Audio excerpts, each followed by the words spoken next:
Assalamualaikum warahmatullahi wabarakatuh.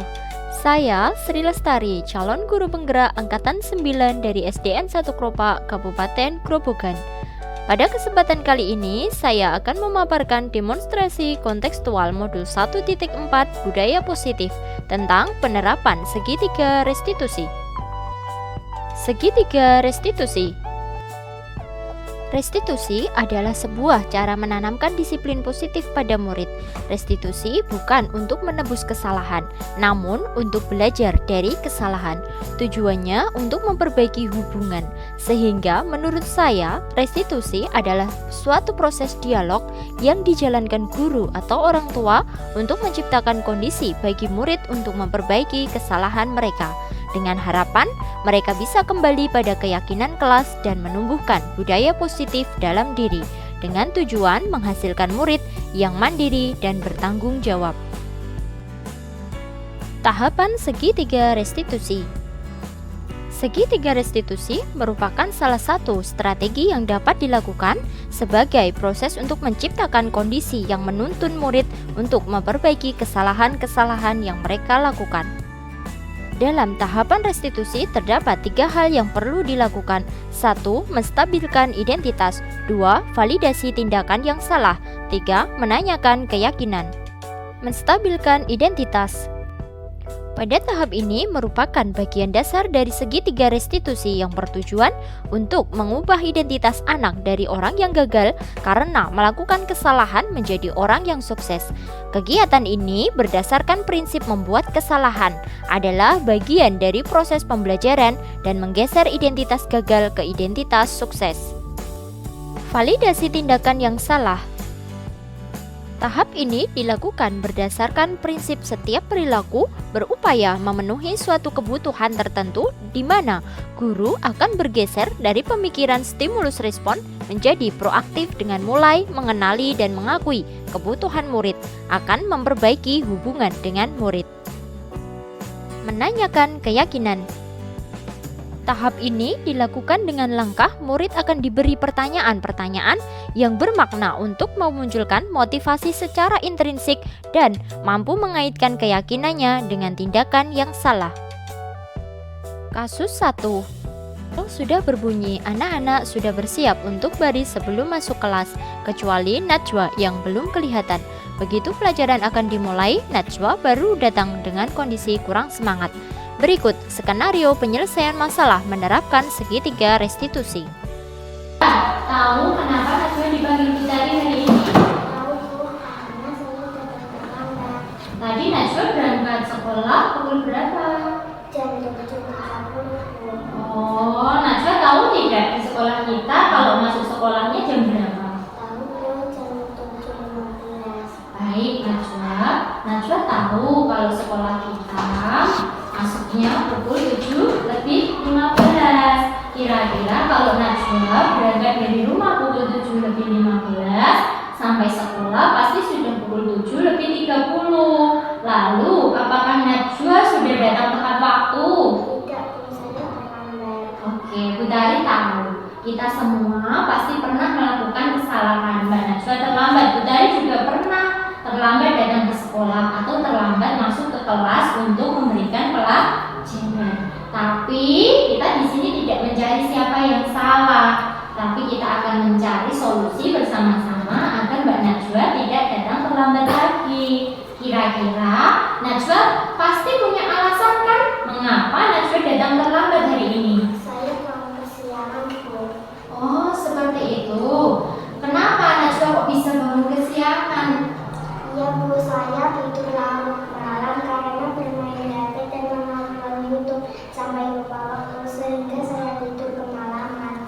Baiklah, jadi Najwa datang terlambat ke sekolah karena Najwa tadi malam tidurnya terlalu larut malam karena bermain HP, sehingga Najwa menjadi lupa waktu untuk tidur, ya kan?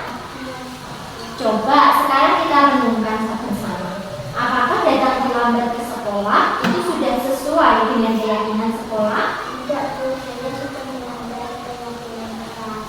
Menurut Najwa, keyakinan kelas apa yang sudah dilanggar? Di sini menjaga tepat waktu Bu. Baik, menurut Najwa, langkah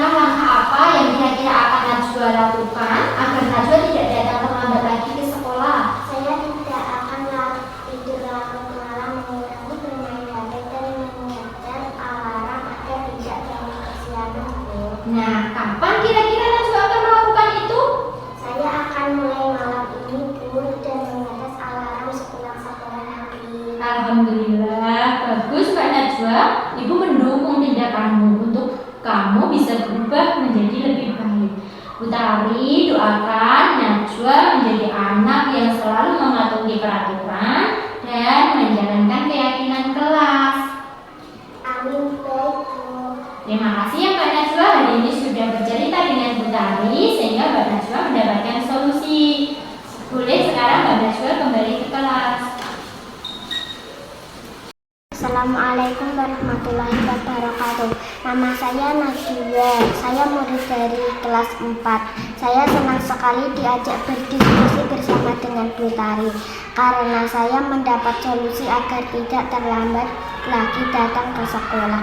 Terima kasih Bu Tari. Wassalamualaikum warahmatullahi wabarakatuh. Kasus 2.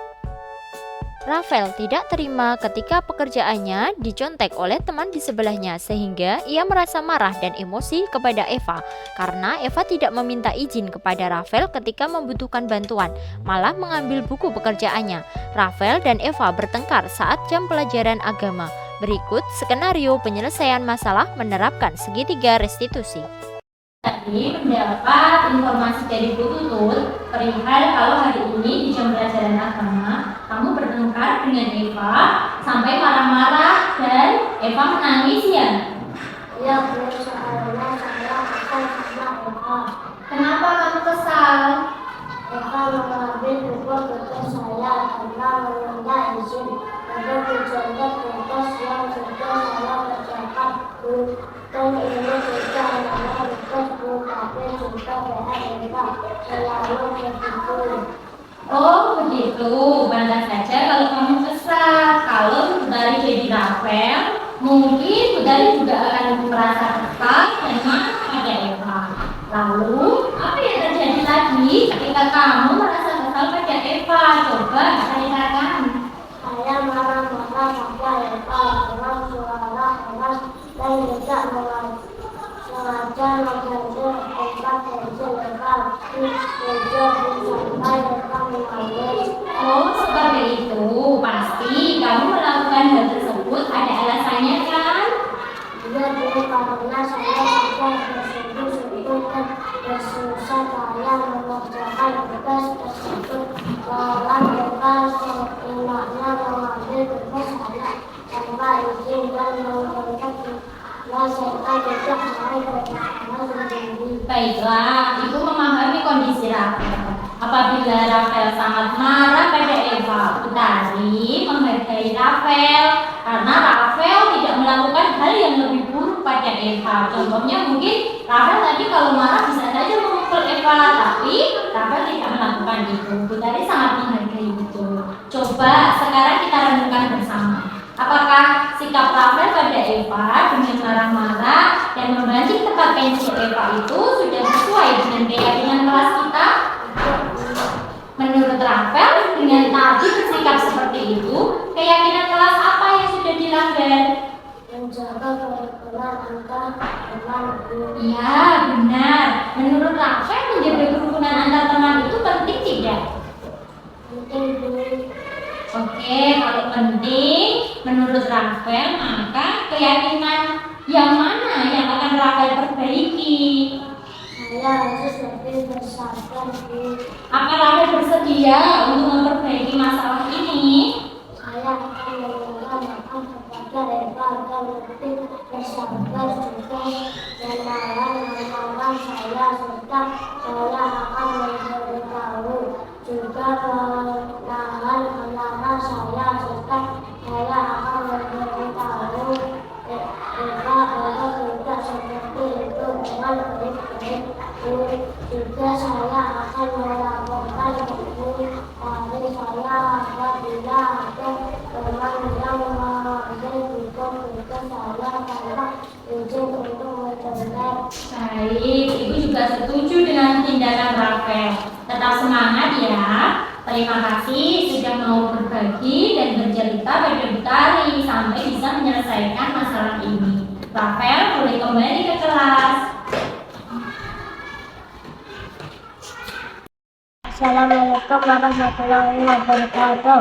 Nama saya Rafael, saya murid dari kelas 4. Saya senang sekali diajak diskusi dengan Bu Tari agar saya dapat mengendalikan diri dari marah atas perilaku dari teman sekelas saya. Wassalamualaikum warahmatullahi wabarakatuh.